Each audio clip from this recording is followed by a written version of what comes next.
Yeah. First Pure Flix movie of the year. Woohoo, 2017. So anyway, Jesus Bro, out April 14th. Yep. On Vimeo On Demand and DVD. It's That's just about it, really. like 5 days from now. You want that. You need that. Watch our movie instead. Well, I mean, obviously, don't watch this shit. I mean, honestly, this movie is... Of all the Pure Flix movies that by we've far seen... not the worst. Oh, Lord, no. By far not the worst by a long shot. But also, it's the only one, and I'm specifically talking about the Pure Flix movies, it's the only one of those that actually looks like a theatrically released film.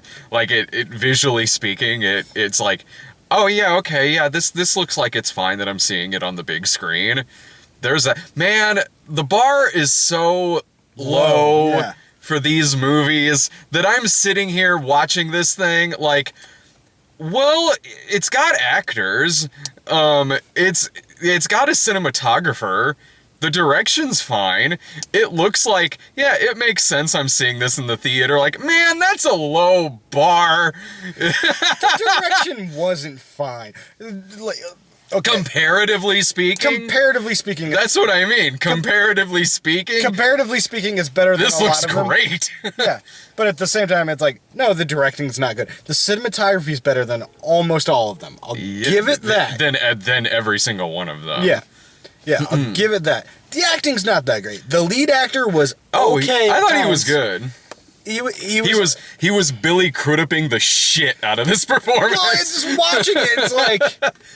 He was basically being Billy Crudup, but in a really bad wig. Uh-huh. And the thing is, at the end of it, they show pictures of the actual guy, and it's like, not only does he look nothing like the actor... Well, that's the case for any bio movie. But also, at the same time, it's like, the pictures they're showing of the actual guy at the same time had short hair and not a mustache. Like... You know? This is a Pure Flix movie, man. I think it might be great. Like, there's... I'm gonna try and roll down the If the one thing that a Pure Flix movie gets wrong is, wow, the real guy's hair is different, then, wow, that's a good day for Pure Flix. It's not the only thing he gets wrong. I mean, no, but the whole God thing. I can chalk up, like, the actors not looking like they're... That's the case for any biopic, like, not specific. Like, if anything, this movie gets that aspect of it a little more correctly than Deepwater Horizon. Yeah. Starring Mark Wahlberg, and then at the ending credits, it looks like Larry the Cable Guy. Yeah. Yeah. Well, you know, gotta have an action hero in that movie. This movie, it's, I guess, based on a book by this guy who was... He's in God's Not Dead 2. He's one of the guys... Actually, now that I think about it... Bring in some wind. Yeah, it's surprisingly windy out there. The guy was in God's Not Dead 2. He was one of the witnesses that was called to the stand to, like... That's right, testify on behalf of Jesus existing. Basically, the movie takes place in 1980, and it's about a reporter who is trying to make a case that, like, Jesus either didn't exist or maybe he didn't really die. He's trying to make a case that, like, the resurrection didn't happen.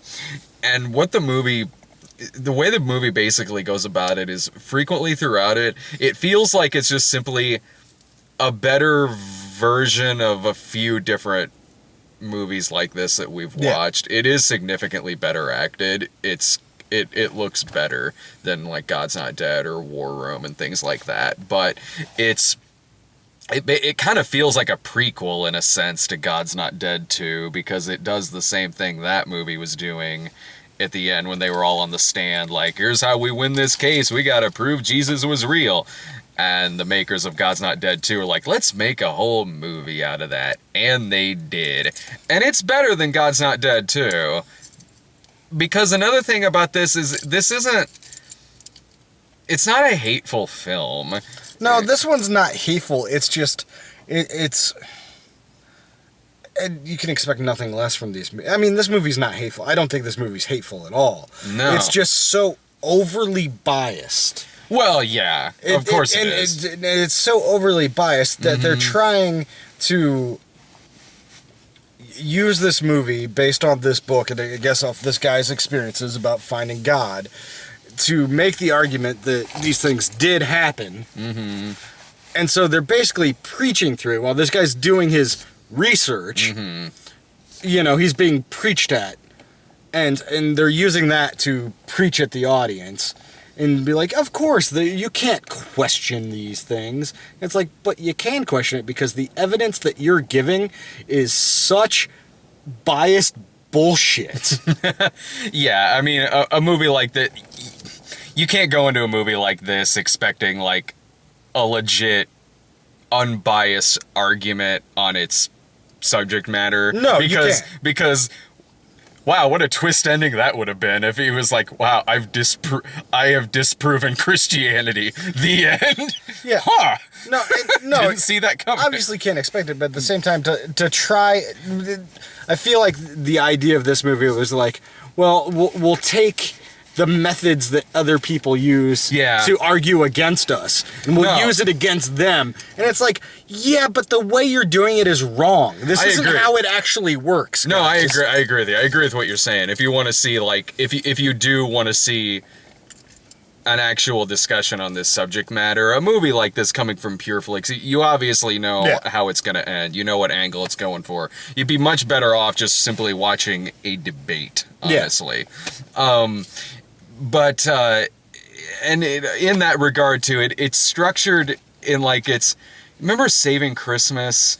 Like it's kind of doing that in a sense, but again, a lot of conversations in cars, pretty much. Well, yeah, that, but also like person A says, do you expect me to believe blah, blah, blah, blah, blah, blah, blah? And then person B goes, well, actually, blah, blah, blah, blah, blah. And then person A just goes, Yeah. That's most of Saving Christmas. Like mansplaining, but about God. So Christ-splaining. Yeah, Christ-splaining. But yeah, it's just so overtly biased that it's like, fine, you guys are trying to get your point across. But basically what this is doing, it's taking people that don't know any fucking better and going, well, next time someone argues with you about Jesus, use this information. There was 500 people that saw the resurrection. And it's like, no, there's 4 accounts that said that 500 people saw it. That doesn't mean 500 people saw it. That means 4 people saw it. If there's not 500 accounts of it, then there's not 500 people that saw it. I'm sorry. So what you're telling me is this movie is sneaky. This movie's super sneaky. Super sneaky. But again, it's just better at it than the other movies. No, well, it's significantly better at it. Well, because the other movies are just... Like, this one, they stuck with the character and his specific journey. They didn't put any like, Jesus didn't appear to him. No, but, like, it's about it's about a person and not about... No, it is. It's not...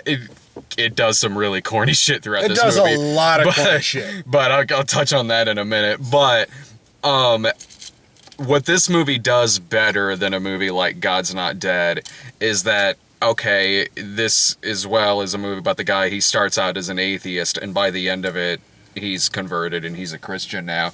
But it doesn't do what shit like God's Not Dead or War Room does.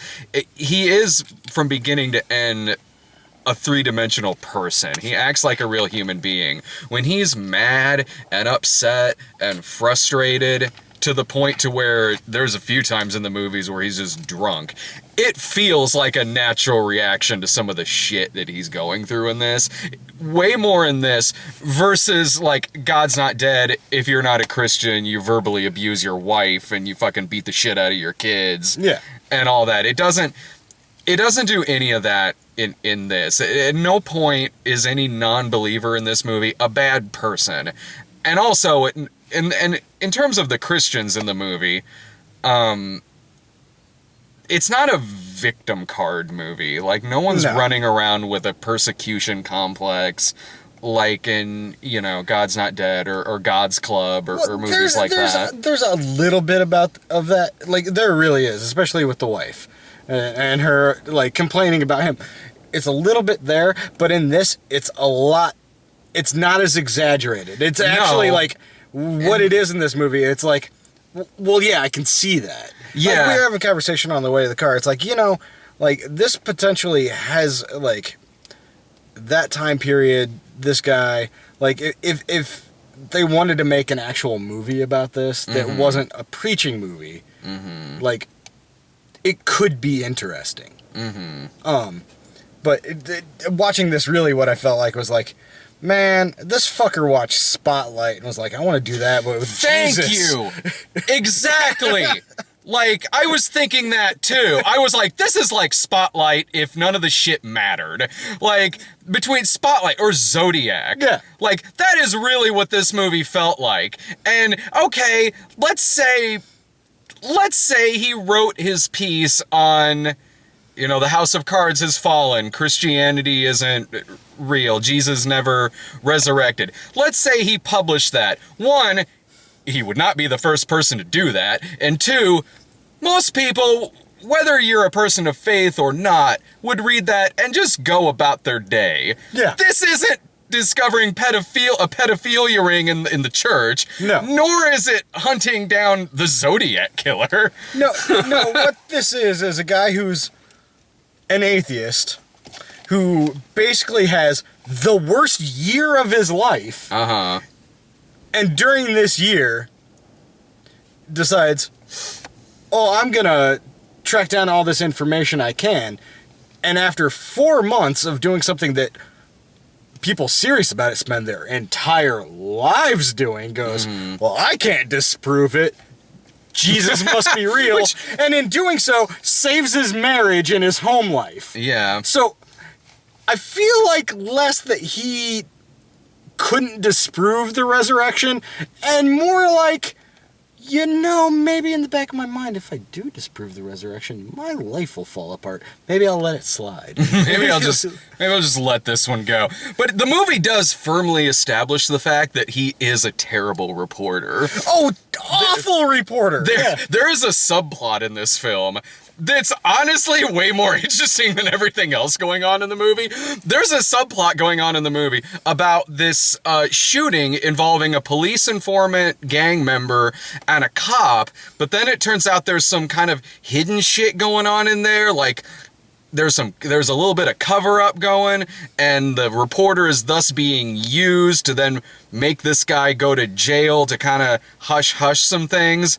This is a subplot, and I really feel this story should be getting 100% of this reporter's attention. Yeah! Versus, I really gotta stick it to my wife and prove Christianity's not a thing.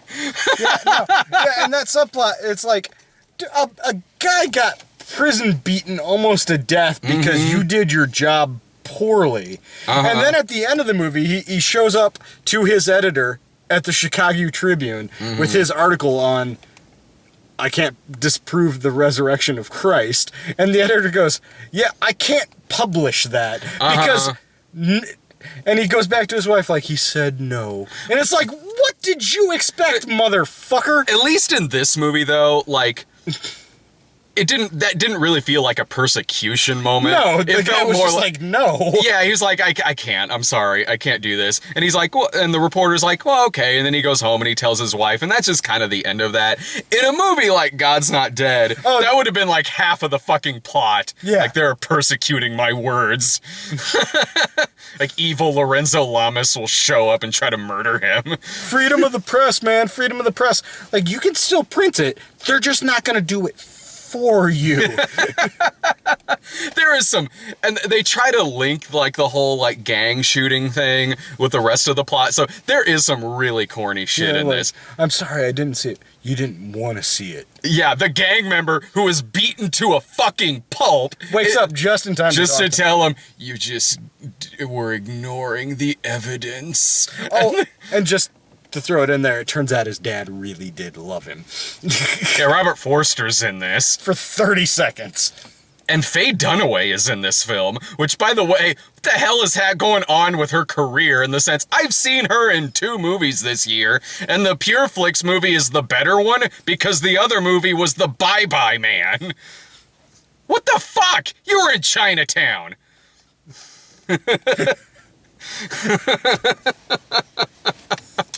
Oh, that Well, maybe it was her sister. Which, by the Or her daughter. Or her by the- sister. Exactly. It's a really shocking ending. She gets shot through the eye. Which, by the way, was that Faye Dunaway scene trying to say that a lot of people are atheists because they have daddy issues? Yep. Okay, so you heard that too. You know what?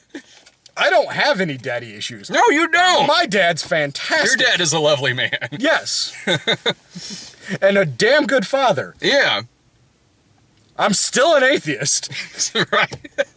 Like that was there were a few parts in this where I was like, oh, that's the Pure Flix showing. That was one of those parts. That definitely was. The other was where it kind of turns into Do You Believe, with the gang member laying there like, you should have believed. Or like, you should have looked at the evidence. And another was, again, there is part war room in this movie. Although, again, done better, kind of, in the sense that the movie itself is a better movie than War Room. But there might as well be the younger version of the old lady from War Room in this film. Oh my God. I couldn't stand that. I hesitate to call this a character, by the way. No, it was a fucking straight up wink. Mm-hmm. And it was just like my brain sitting there going, magical Negro lady. That's totally what it was. Yeah, it was the magic Negro. Mm-hmm. In a literal sense. Yes. Like, okay, when... Since this is based on a true story, it very well might have been an older black woman that saved their daughter and introduced his wife to Jesus. Mm-hmm.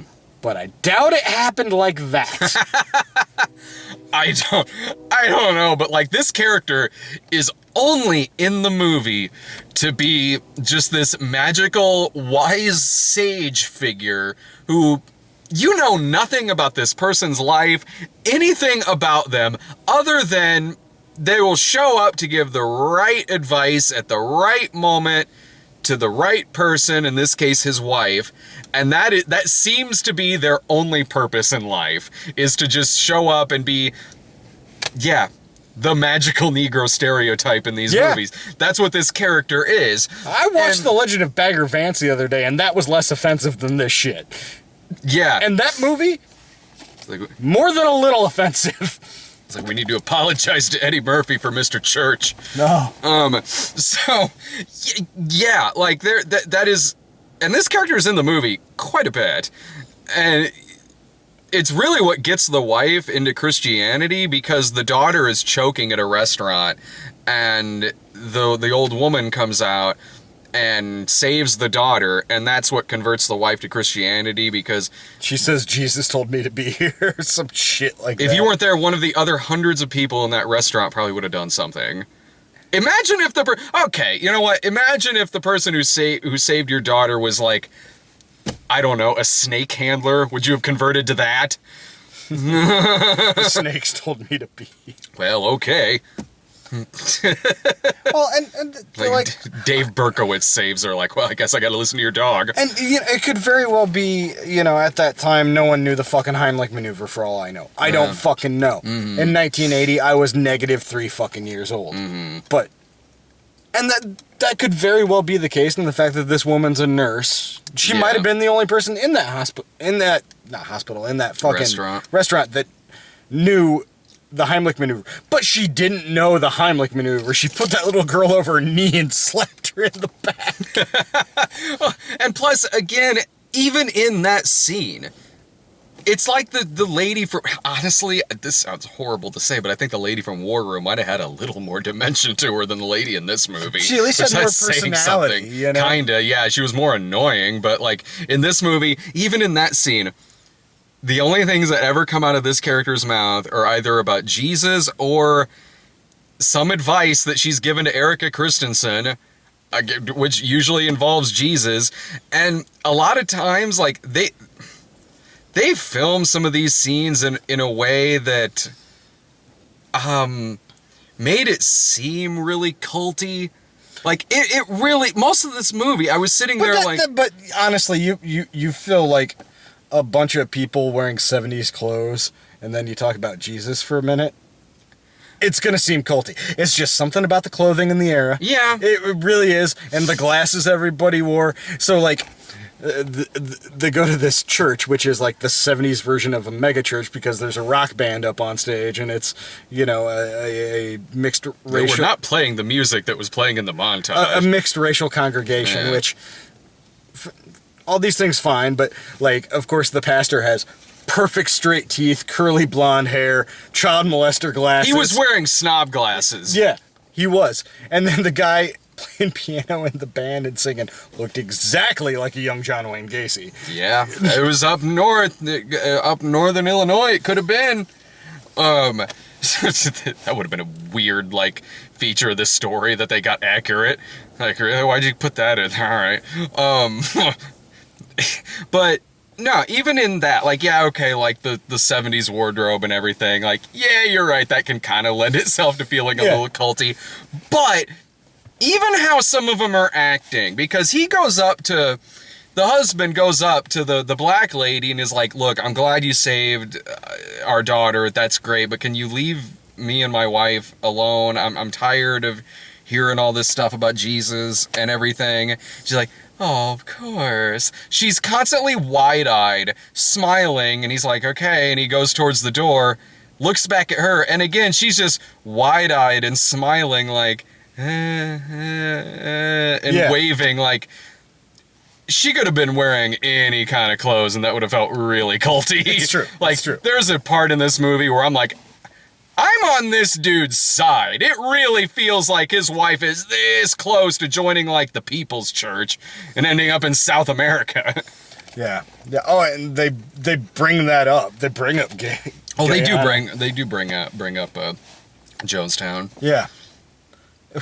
And such a weird, like, well, you know, all these people didn't drink the Kool-Aid. It's like, yeah. You know, some of those motherfuckers were forced to drink that Kool-Aid. A lot of those motherfuckers were forced to drink the Kool-Aid at gunpoint. Do you think the children there knew they were killing themselves? What a bullshit argument. Even Guyana Cult of the Damned got that aspect right. Yeah. When they weren't shocking people's nutsack with a fucking car battery. The movie, you know... Okay, like, its intended audience is certainly gonna like this movie. Granted, I could say that about any Pure Flix movie. But the movie does do some things better than those movies. And I know it's a low bar, and I'm certainly grading this on a curve. Yeah, well, these movies, we have no choice but to grade them on a curve anymore. Yeah. Like, you compare this to the worst, like, fucking studio movie that comes out this year, and it's still gonna be so much worse. This? Yeah. I'll bet you I've seen some studio movies this year that would be worse than this. Really? Yeah. Like, I could say that about, like, okay, like, let's look at my, like, bottom 10 last year. This movie looks a lot fucking better than The Perfect Match did, or 50 Shades of Black, or shit like that. Like, again, like I said, this movie does look like a theatrical film. Technically speaking, I will give, like, Pure Flix, way to use the money that you have now. Like, you're doing better. Mm-hmm. Like, it actually looked like a movie. Like, the camera moved, the lighting was pretty good in spots. Editing was fucking awful, but, you know, that's okay. You'll get there. You didn't like it when they just bust out Kansas, like, 30 minutes into this movie? Well, it's like, okay, you're going to do that to start a montage. Mm-hmm. Fine. Good song for a montage for the era. Mm-hmm. But, like, pick a scene and then pump the music up for the montage. Not just blast it. And nothing is happening as soon as the song starts, too. It's like, that song has an opening. Mm-hmm. Like, you know, have them open a door and then start like, something, a key. But no, it's just scene, carry on. It's like, no, you're doing it wrong. But again, it's grading on a curve. Yeah. I mean, all right, like, at least they have enough money to have something on the soundtrack. Yeah. I guess there's that. They didn't use all of their soundtrack budget on, what was that, Woodlawn? Was that Pure Flix? I can't remember if Was it Woodlawn called? Was that Woodlawn? That was the name of that movie, right? That football one we went to Yeah. go see. Yeah, look in this modern era of Christian movies, there's been a few that I've liked. I thought Captive was fine. Risen was okay. The Resurrection of Gavin Stone was honestly kind of fun. Yeah, that one wasn't a bad movie at all. So this isn't just me sitting here saying like, well, this movie isn't made for me, so that means it's bad. No, it's not that at all. It's still bad. Yeah, it's better than, honestly, yeah, it's better than any PureFlix movie. It's not, but honestly, it's not as fun to sit through as some of their worst movies. No, it wasn't. And this one I will say is like, this one was better made. It had a much better lead actor. A way better lead actor. Yeah. It was 8 times as boring as any of the other ones. Yeah. Because this one elicited much less of a response or a reaction from me, but that's not necessarily a good thing. Like, because, quite honestly, it was boring. It was just boring. The pace of it was just kind of wrong, you know? It's because they were doing that thing.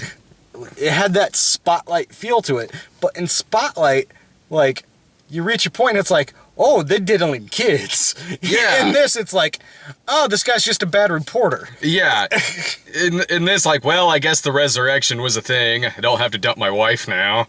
All right. Like, what the fuck does this have to do with me? I don't care. Yeah, no, like, exactly. At least, like, all the President's Men and Spotlight and Zodiac are about something. Exactly, yeah. Like, this movie is an hour and 52 minutes. And yeah, the subplot involving the cops and the gang and all that is more interesting than anything else, but you could have cut that easily out of this film, and it would have brought it down to 90 minutes and would have been quicker to sit through. Yeah, no, they built up that subplot to get the line, you didn't want to see it. But again, they repeat that same scene with the Christian guy who works at the newspaper with him. The guy tells him the exact same thing that the gang member did. I don't know. Like, it's...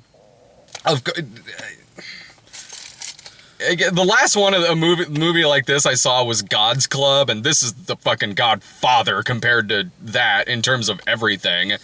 Acting, directing, writing... definitely cinematography.